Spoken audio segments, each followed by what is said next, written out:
Good afternoon, everybody. Thank you so much for joining us for our noonday webinar titled Learning More About Bonding and the Importance of Being OSHA Compliant.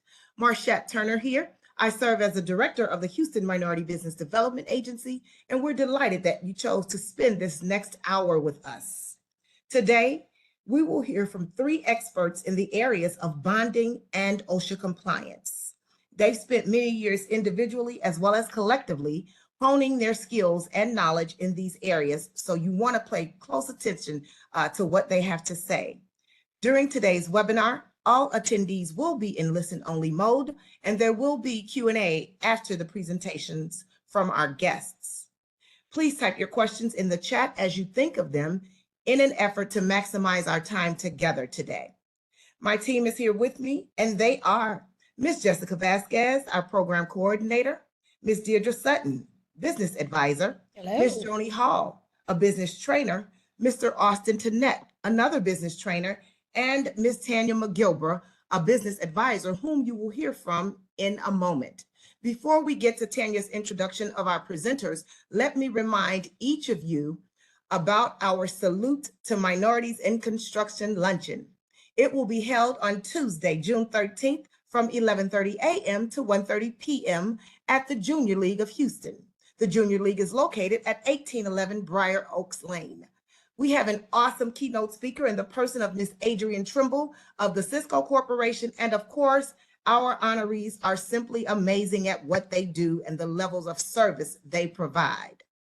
Please register today for this luncheon. Trust me, you will not regret it. There is something for everybody during Salute. So let me turn it over to Tayna McGilbra, who will briefly introduce our presenters this afternoon. Tanya, take it away.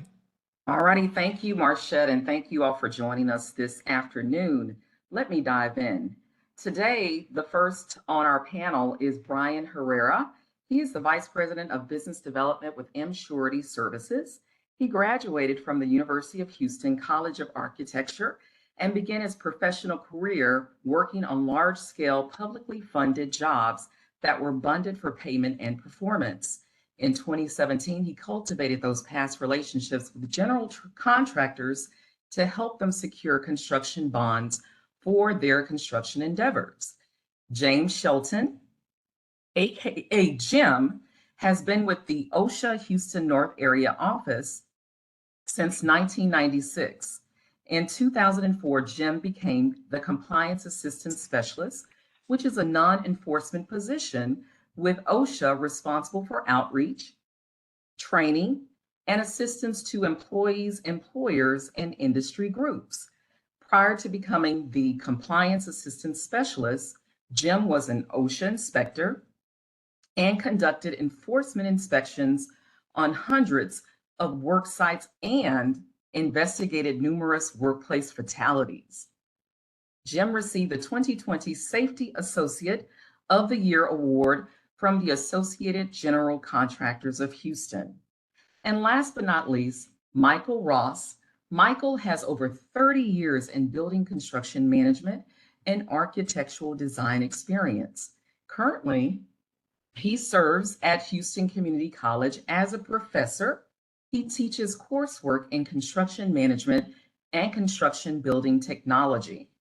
He is a Texas registered architect. He holds several certifications in building inspection, plan review, electrical inspection, just to name a few. So, without further ado, let's dive in. Brian, take it away.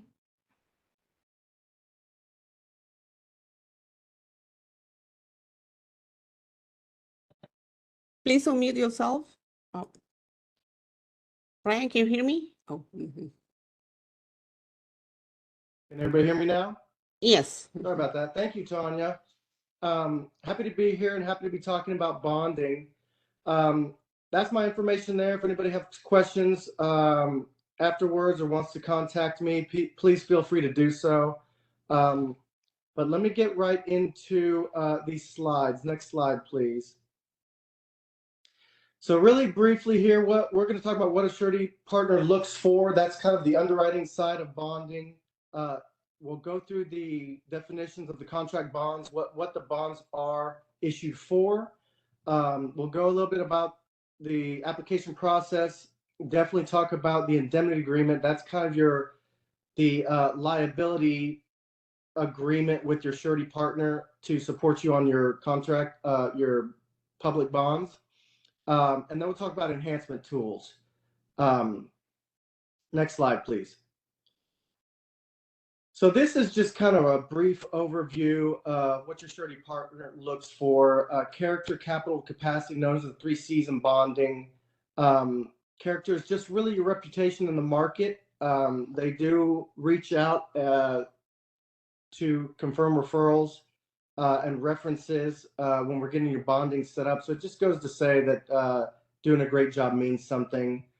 So we want to hear all about those great references when we get you set up. Capital, they want to know your debt to equity ratio on your balance sheet. When bonding starts, you can do some entry level bonding before you really have to get into a financial statement. So we'll talk about that. But capacity, the other part of it is really your resume. They want to know what type of jobs you've completed in the past. We use that very heavily to determine what your single size bond limit is going to be. So are you approved to bid $400,000 jobs or approved to bid $1.5 million jobs because you've done that previously?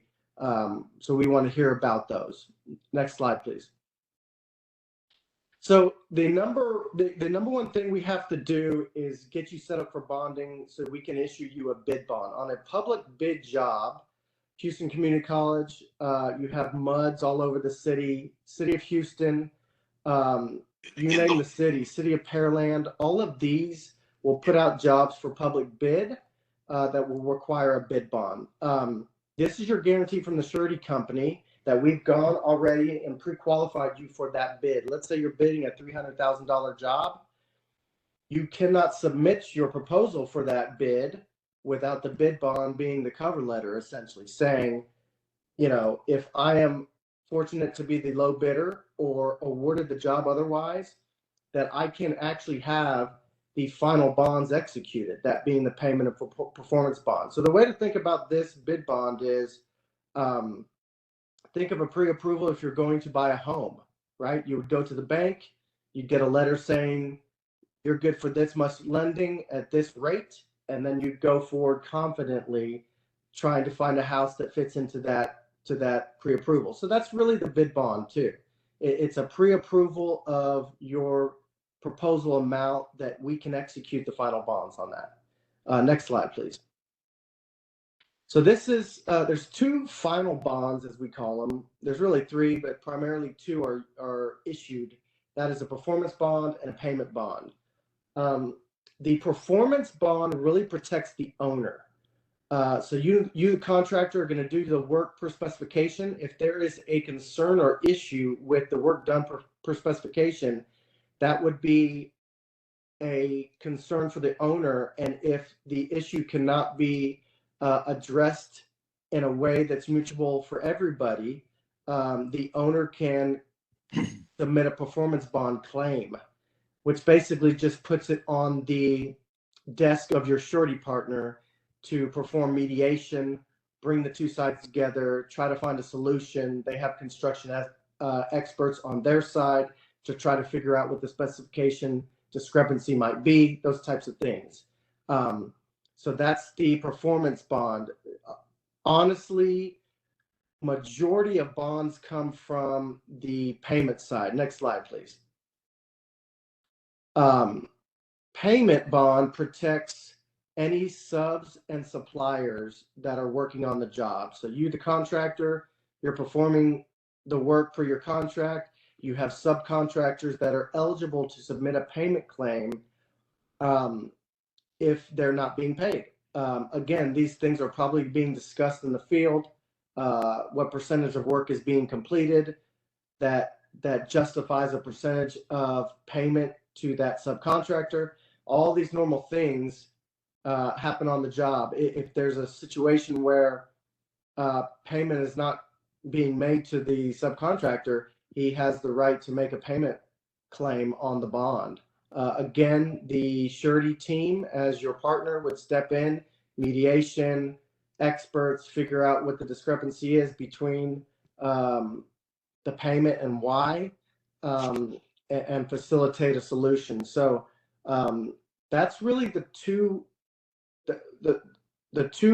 final bonds we issue all the time: payment and performance. Outside of the bid bond. If you go to the next slide, we'll be talking about the maintenance bond. This is really in the background. Let's say we issue a $300,000 bond for any given job. That's going to be 100% issued on the bond for payment and performance. At substantial completion, just like you would have a 1-year warrant, manufacturers and labor warranty come into effect, this maintenance bond essentially does the same thing. If there's any issue on the maintenance side that cannot be brought to terms and agreed upon, then this maintenance bond would step in and kind of facilitate the mediation for that side as well. So any 1-year manufacturer's warranty that's included on all your jobs, you always lean on those anyway. This maintenance bond kind of backs that up. Next slide, please. So this is the indemnity agreement. This is essentially just like we talked about getting a home loan. You would sign on the dotted line for any amount of lending you get approved from that bank that you're going to repay them, right? So this indemnity agreement is essentially the same thing with your surety partner.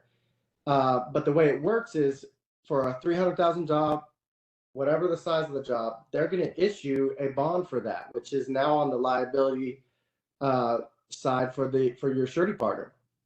If something goes wrong and there is a loss to the surety partner for his mediation, legal fees, or anything to facilitate getting the job back on track, let's say it was $20,000, then that surety partner has the right to go to you, the general contractor, his partner, you two are partners in this, that to get himself paid back that $20,000 or whatever the case may be. So that's what the indemnity agreement is. We basically have this set up in the background. All of our contractors go out there and perform wonderfully, completing jobs on time and profitable. And this indemnity agreement doesn't ever come into play. There are worst case scenarios and we have to lean on folks. But generally, this is just in the background that has to be signed before we can issue bonds. Next slide, please. So here, applying for a surety bond. So what I do is I get a contractor's questionnaire from the contractor. Basically tells me the name of the company, the past work they've been doing, who are the owners, any banking relationships you have. I get 3 reference jobs that the surety team can call if they want to call in that reference. And then basically I use that application to submit credit reports. So personal credit and corporate credit will be run on the owners and spouses in Texas. A real easy way for entry level bonding to be set up is by credit. And there's different scores and thresholds for different surety partners that I go to. So some accept lower, some require a higher score, and you can kind of see here at the bottom the different levels of entry level bonding that can be approved simply by being approved by credit, which is considered the soft market in bonding now, but it is available. And basically a lot of times this can be the stepping stone to growing your bonding capacity, moving into company financials that qualify you for more, and doing all the things that I will help consult with the contractor to do in the back of the house. Again, financials, setting up a bank line of credit, just some key things that the underwriter is going to want to see to grow your bonding.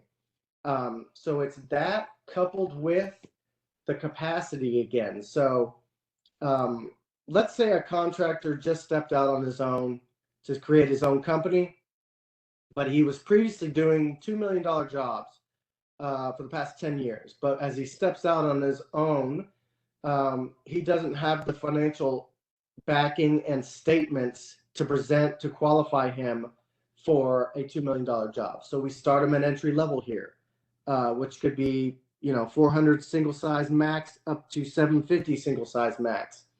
And then, as he gets some jobs and he wins some bonded jobs, the cash flow starts coming in. We start working on the financial statements, balance sheet, and income statement, as well as reach out to the bank is the other major thing we do, and start the conversation about setting up a bank line of credit, which is used for a rainy day, for when you're in a pinch in construction. And those two things can grow your bonding really $1 million and above, and you get started. Once you finish a job, let's say you finish a $400,000 job, your next largest the discussion can be double your largest. So, if everything's checking the box as far as the same scope of work you always do, nothing's really changing there. It's just a bigger job. If you have a $600,000 job, we can start to kind of talk about those things and what it's going to take to get them done. So it really happens pretty quick once you get a couple jobs under your belt on the bonding side. And really, a lot of times what happens is folks don't understand that the private sector might be giving you much larger jobs because they're not reviewing financials and they're not having to submit to a surety partner.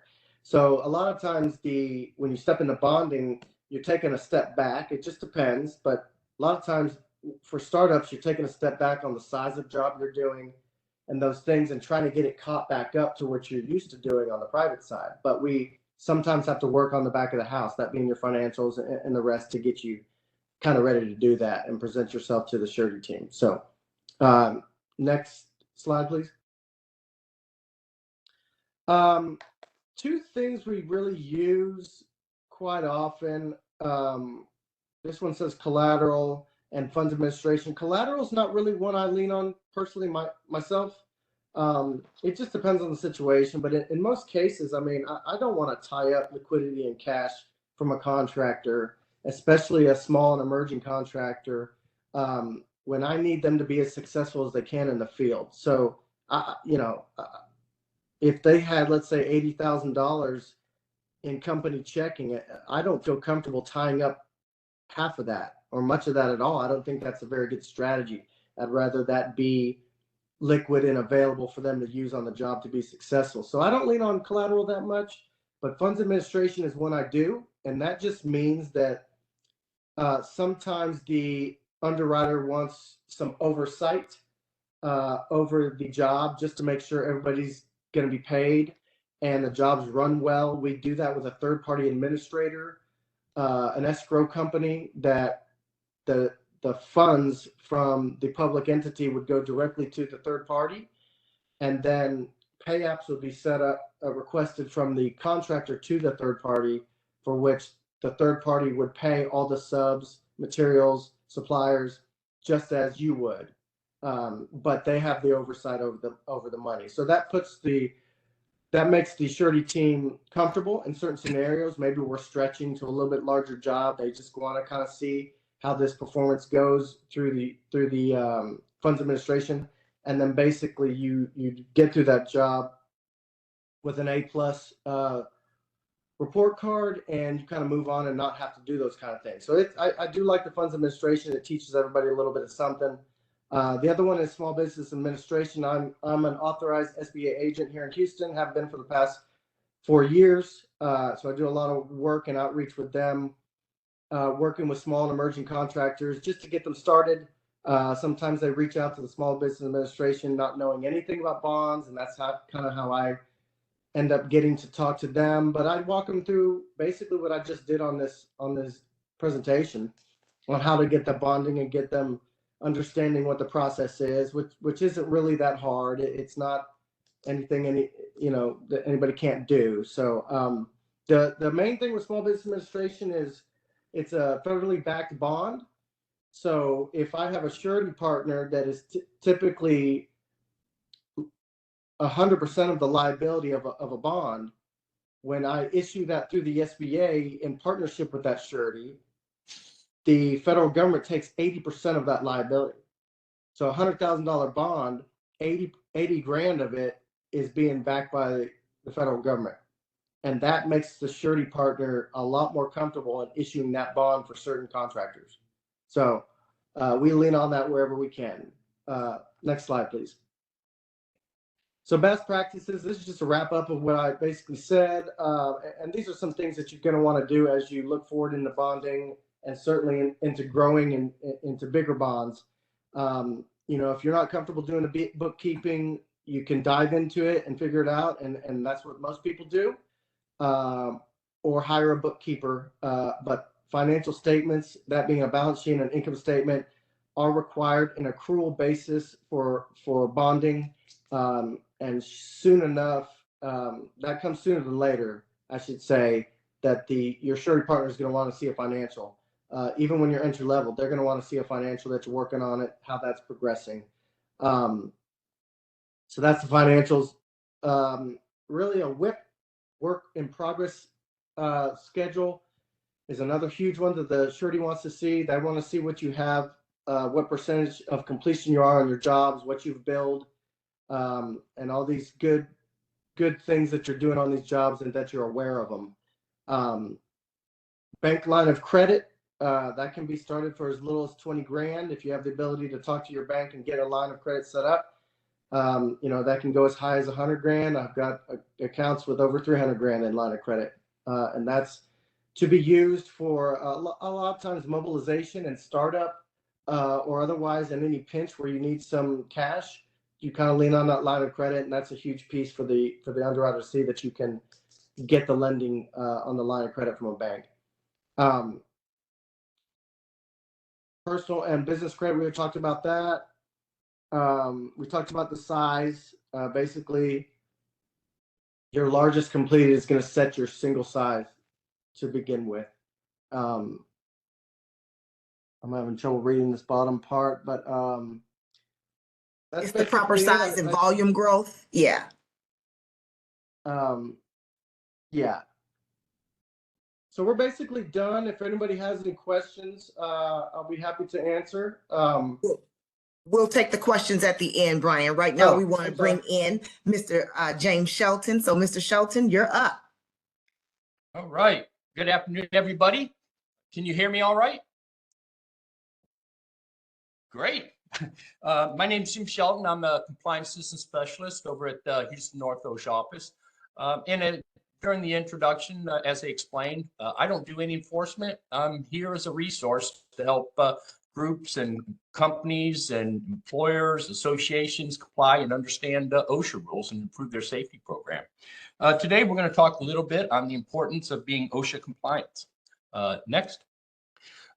Really briefly, and we send this information out periodically here in Southeast Texas. We do have a lot of serious incidents. A number of fatalities, construction fatalities went up last year, along with general industry. But we also have many serious incidents such as hospitalization, amputations, nearly 379 of them last year, 83 being in construction. So it's very important for a company to have a good, effective safety program because there are serious incidents that are occurring out there.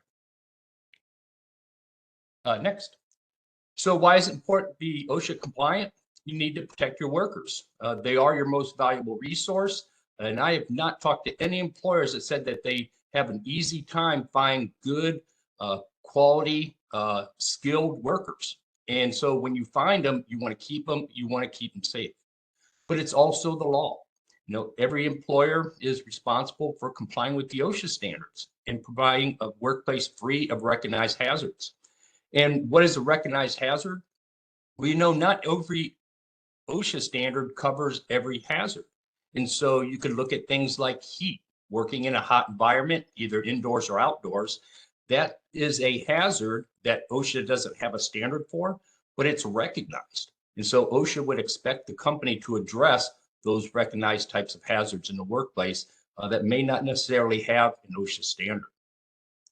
Along with the law, OSHA is most known for doing those enforcement inspections, and we do hundreds every year in construction industry, among others. But a citation for a serious OSHA citation can go up to $15,000. And they do make adjustments for small employers, history, the quality of the safety program. But even with those adjustments, OSHA penalties can be substantial.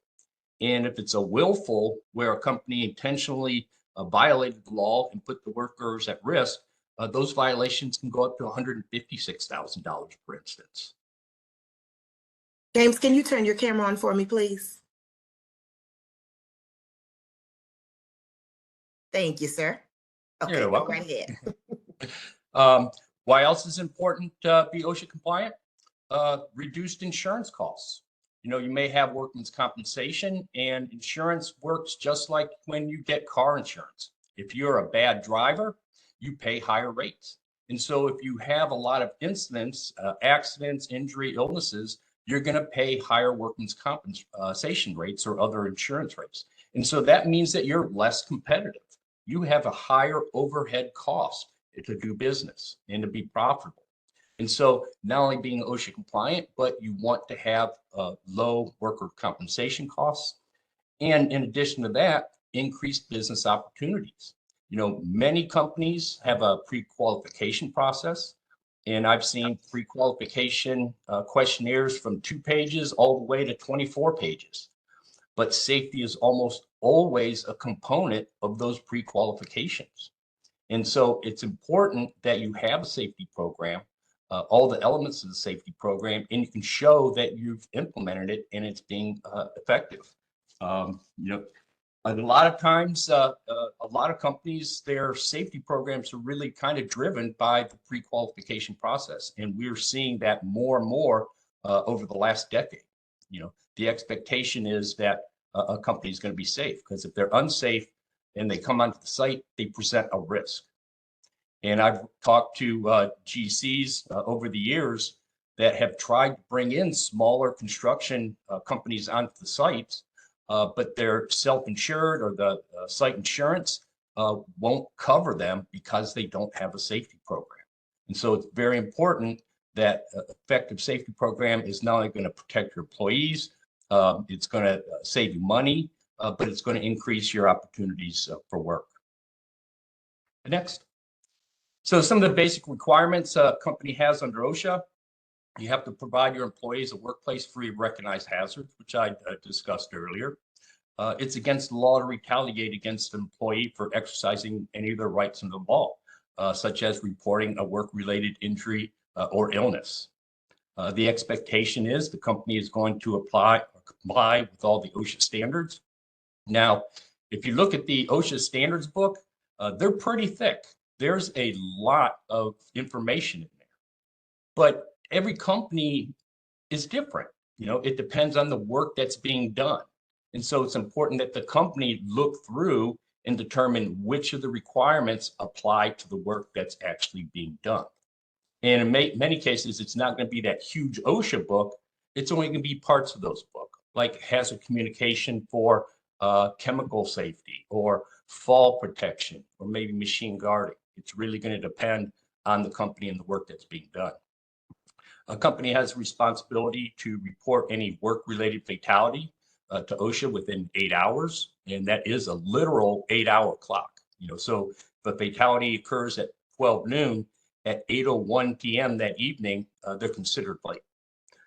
They also have a responsibility to report any inpatient hospitalization, amputation, or loss of an eye that's work-related, reporting that to OSHA within 24 hours.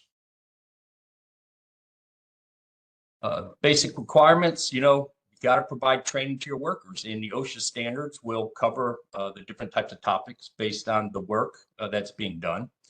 But workers are required to be trained in a language and manner that they understand. So if your worker speaks Spanish or Vietnamese or Chinese or Polish, they have to be trained in a language they understand. Otherwise, they really haven't been trained. This OSHA poster needs to be displayed in the workplace.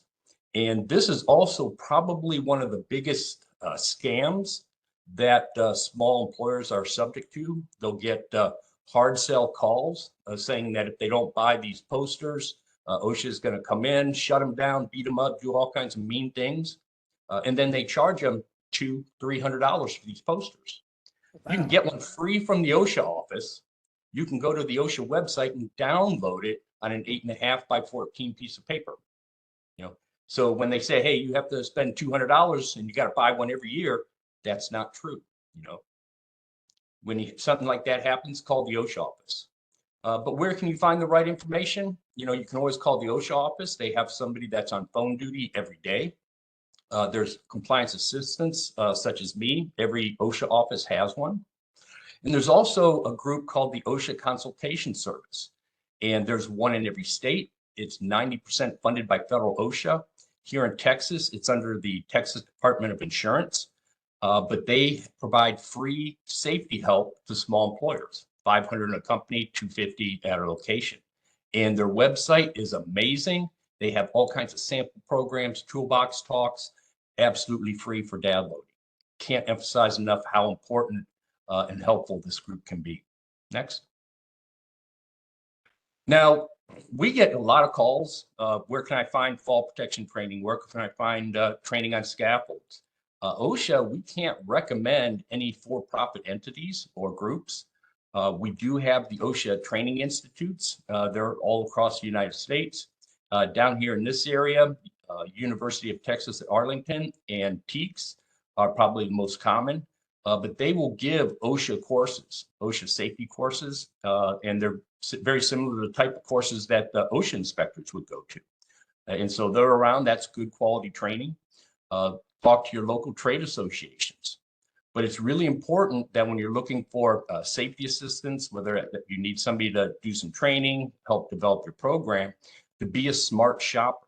Ask around, talk to other people in the trades and say, hey, I was looking for fall protection training. Who did you use and were you happy with them? Ask around, because like everything else, you need to be a smart shopper, just like those $200 OSHA posters. Be a smart shopper, ask around if something seems strange or unusual, or you're not comfortable with. Next.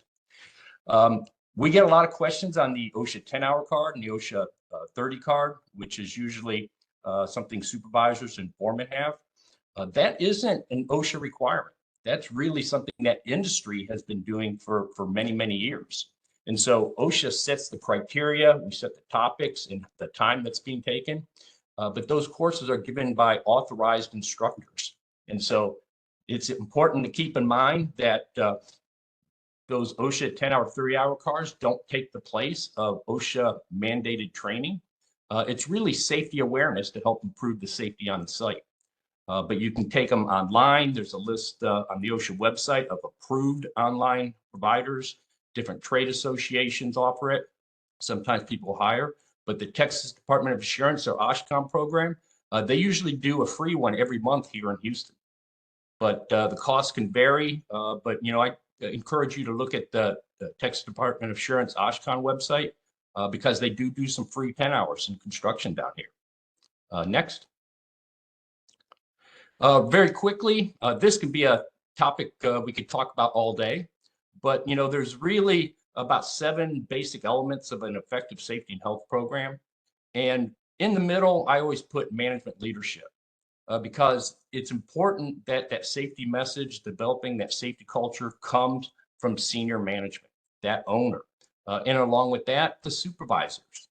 And at the top, worker participation, because you need to put out that safety message, set those expectations, get that worker participation so that you can find those hazards and correct them, so you can get effective training.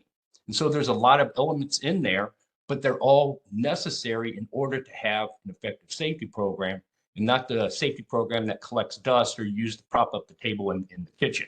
Okay, they should be well used, well read, and understood by everybody there.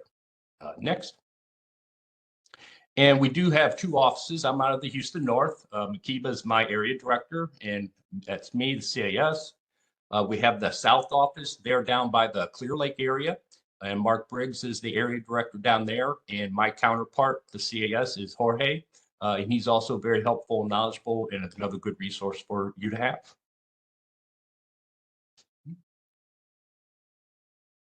Thank you so much, James. Thank you. Michael? Oh, thank you. And my talk today is what I put the illustration on, but the illustration really primarily just an overview of what I consider construction, concept to completion. There are three major stages: development, design engineering, and construction itself. How we fit in today, what I illustrate in a sense from what I've heard relative to surety, relative to OSHA, is where does that fit in? My illustration really points out to, like I said, concept to completion. Everything from someone's idea to how does that idea get into the play of an actual construction project. Where does, in the discussion today, two things came to mind. Well, one thing in primary, safety. What do you mean safety? Safety in my mind, what I've heard today is both financial, okay? That's Brian's side of the equation, okay? And physical. And that's James's side of the equation. Did I get it right? So financial and physical, okay? Financial meaning, as you can see, there's so many. If I could blow that up and show you all the parts and pieces, I think most people would be somewhat dumbfounded, because most people think, in my book, construction starts when the dirt starts moving in the site. But from concept to design engineering to actually qualifying the contractors for bidding purposes, et cetera, there's a whole gamut. And that's where everybody specialists like Brian and James come into play. Everything is pre-planned, supposedly, for what? Avoiding risks, both financial risk and physical risk, okay? Because there's so many moving parts, and what I show you there is just the tip of the iceberg. How do you mitigate risk as the project moves along? And risk, there's so many decisions to be made. There's so many minefields to cross. What we discussed today was just really a drop comparatively to, so in essence, from a bonding standpoint, and people could attest to this, and what I heard and what definition that I would consume is that how good of a credit risk are you? You know, if you're going out and get a credit card, again, they financially, they risk you. Same thing with bonding. So there, from a bidding standpoint, contractors, if you look at the flow diagram, starting from the left, those are all decisions made, even from an owner standpoint, a business decision. Is the investment worth the risk? See, there's all sorts of risk in this whole process. Once the risk is accepted financially, next stage, and financially meaning surety, banks, et cetera, funding, then it goes into design engineering phase. A step ahead of that is to make sure you pick appropriate contractors, and the contractors are delegates to what? The subcontractors. So everything revolves around delegation of authority, financial, safety, et cetera.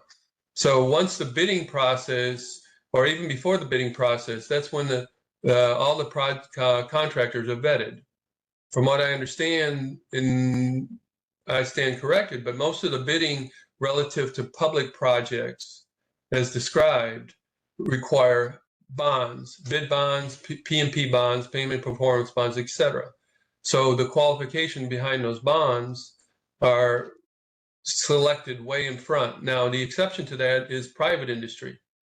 Private industry is different, and then obviously bidding to public projects.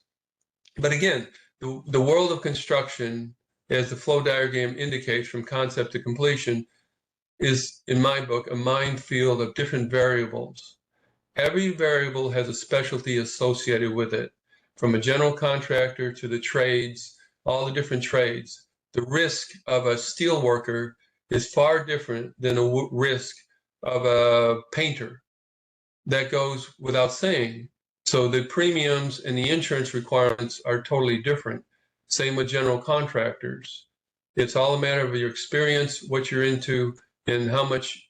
To me, it's a policy of risk and how to mitigate. And the more you're prepared for it, the better off you are in the construction business. So the workers or the trades relative to OSHA are in fact shown in the middle of that diagram.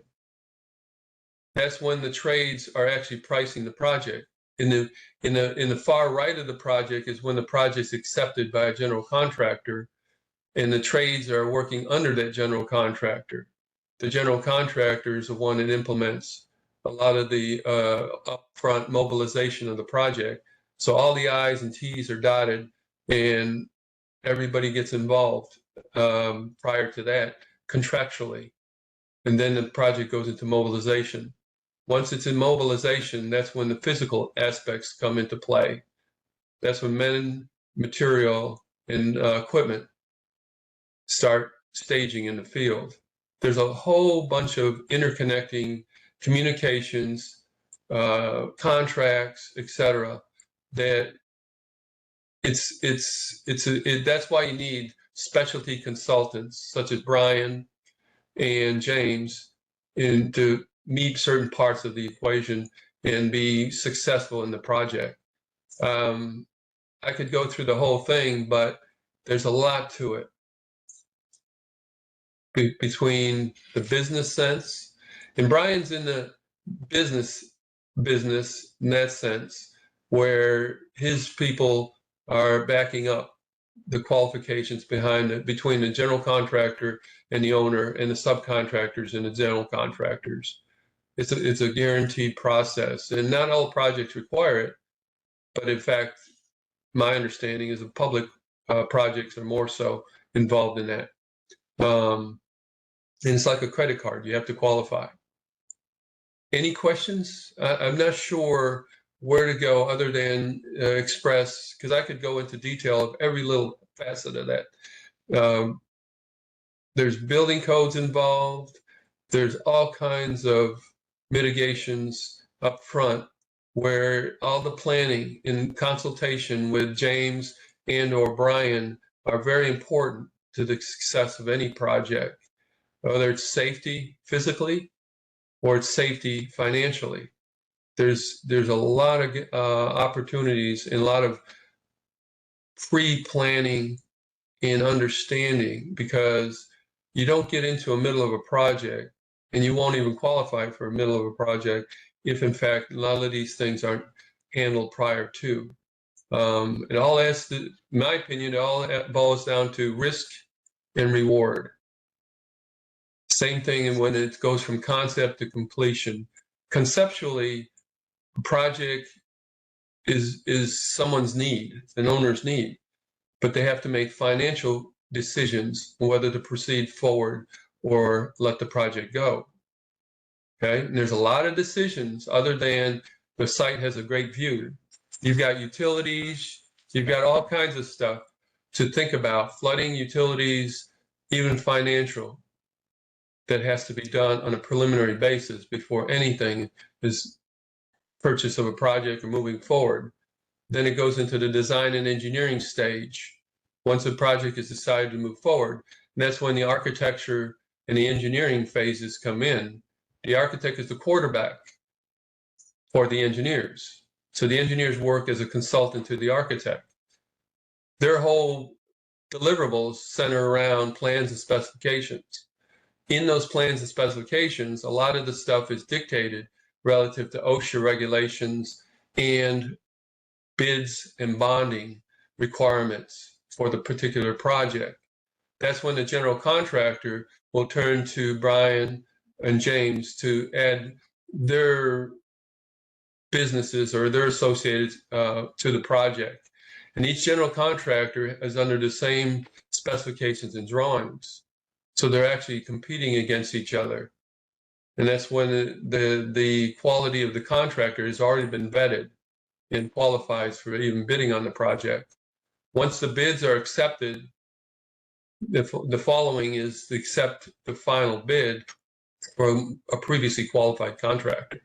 So once it's accepted, then it goes into the stage of contracts and buyout of a project, then it goes into mobilization. Once it's mobilized, that's when everybody comes together and goes into the field. And that's when, like I said, in the field, to me anyways, a project is full of mines. The more prepared you are, the more you understand you have physical safety and financial safety, that's when you can avoid the freight train from hitting you. You more educated you are with Brian's or James's items, the better off you are from understanding where you stand, what you stand for as far as a project. It runs smoother. The whole point is, I believe, they're in the background, their support services in case something goes wrong. If everything goes right, then in fact, it's an easy job. But not everything goes right. There's so many variables involved, and they're there to help the contractors, the subcontractors carry the project and be successful. Their whole game is to be successful, and it should be. And there's support services for that. But that's what a project's all about, is to carry through. And I've got, is that a question that came through? Oh, to be No, at no, the no. end. Okay. No. We'll do the questions at the end. Are you done? Okay, yes. Okay, wonderful. Thank you all so much. Oh my goodness, we do have some questions in here. And James, I see you were proactive in answering a couple of them. So I'm going to ask. Keeping me Ms. busy here. I'm going to ask Ms. Diedra Sutton to see if there are any questions in the chat that have not been answered and ask those. Ms. Sutton? Okay, I had one question. What is the price now for performance and payment bonds?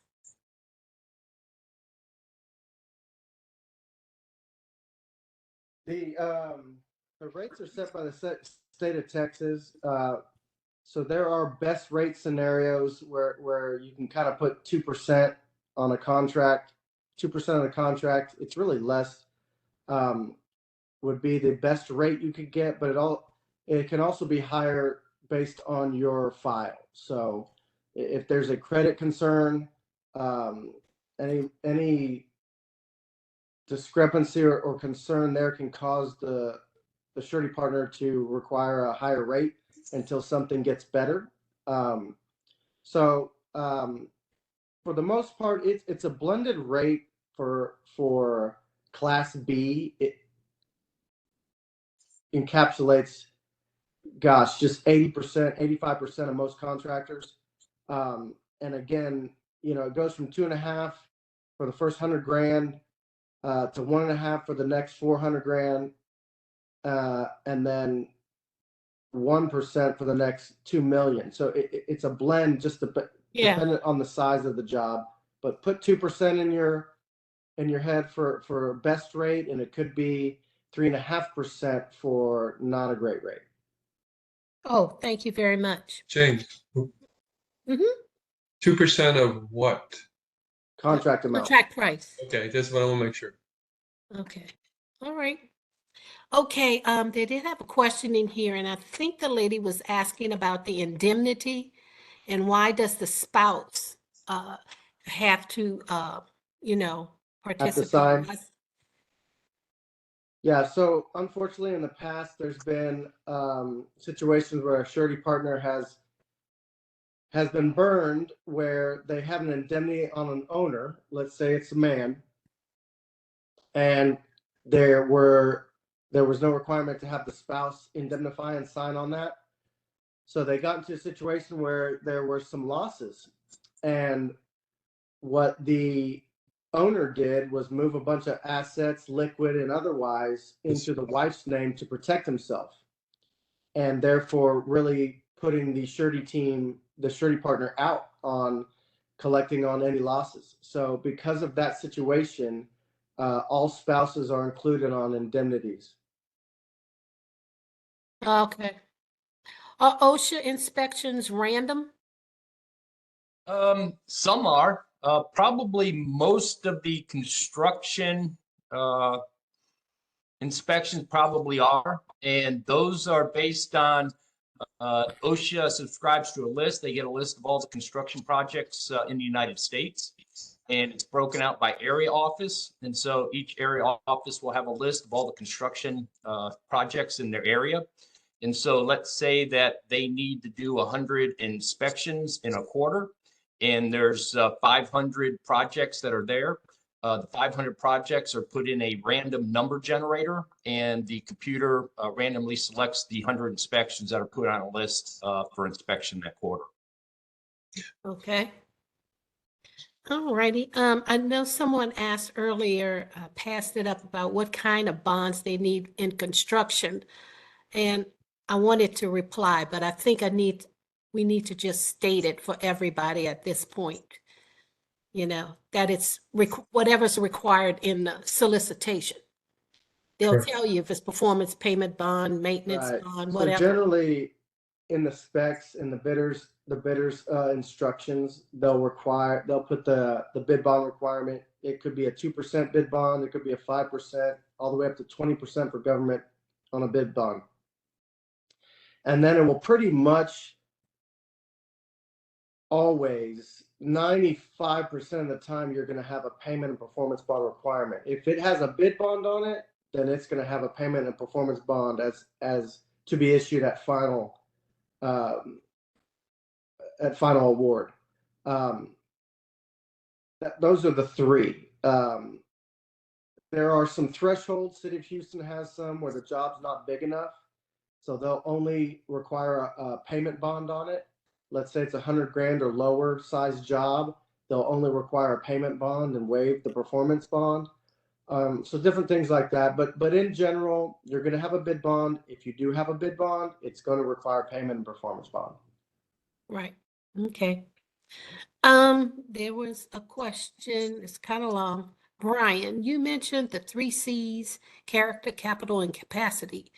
Let's say a person doesn't have capital, but the other 2. What are the repercussions of that? It all goes together. It's all conversation for me to put your best foot forward and represent you to the surety teams when I market your file. So we put it all together. Nobody's file is perfect. You know, we want to hear what the situation is and understand it. But it all goes together. There's not one thing really that's going to affect it by itself for any kind of declination. Generally, it can all be blended together and part of a conversation that I'm going to have with the surety partners on your behalf. Okay. And just a follow up to the first question, is there a fee for a bid bond? Bid bonds are free. Okay. All righty. I'm sorry, I'm trying to match the answers to the questions and I didn't want to miss anything. Tanya, do you see anything I missed? You might have touched on this, Brian, but can you just Okay. elaborate a little bit? If you are a brand new company going after a $500 to $1 million contract, no actual work performed yet, how would one go about securing a bond in order to secure the first contract? So it's kind of two-part answer here. Just starting a new company, you know, usually that person has a resume from past work, from past jobs, where again, we want to hear about that. Do they have a $750,000 completed job as a manager before they started this new company? And if so, great. That would qualify you from a capacity standpoint for that size job. There is a soft market now in bonding where higher limit credit scores can get you into $500, really $400 to $750,000 size jobs. Other than that, we really need to consider some kind of other supplemental company document, whether it be company financials. Do they have a line of credit? You know, a fabulous reference can go a long way. So it's something other to kind of get you to a higher limit without really anything else in the file would be my objective. Or we could potentially go to the SBA, which can lend some higher limits. But you know, I can get you just on credit by itself. I can get you into up to 750, and generally above that, I need something company financial or something otherwise to kind of get you a little bit higher at entry level. Brian, is that a personal credit score or something? Personal and corporate. Gotcha. Mm-hmm. Someone's asking, what are the requirements for a bond with SBA? Same as what I presented here. The difference is the SBA will allow leniencies otherwise that your standard market wouldn't, whether that be a credit score or maybe offering a little bit higher bond aggregate. They like to do aggregate. They also will consider working capital in a different calculation from the standard market. So it's really the way that it's no different process. It's no different request for documentation from that contractor. It's just the difference in the way the SBA analyzes it and accepts different things that the standard market wouldn't. A security deposit. What are the requirements to not have to provide a security deposit? Have a bid bond. So Have a big one. the public bonds will always give two options. You can basically write a secured check, a company check in lieu of a bid bond, which we would never recommend because now you're putting your check out there.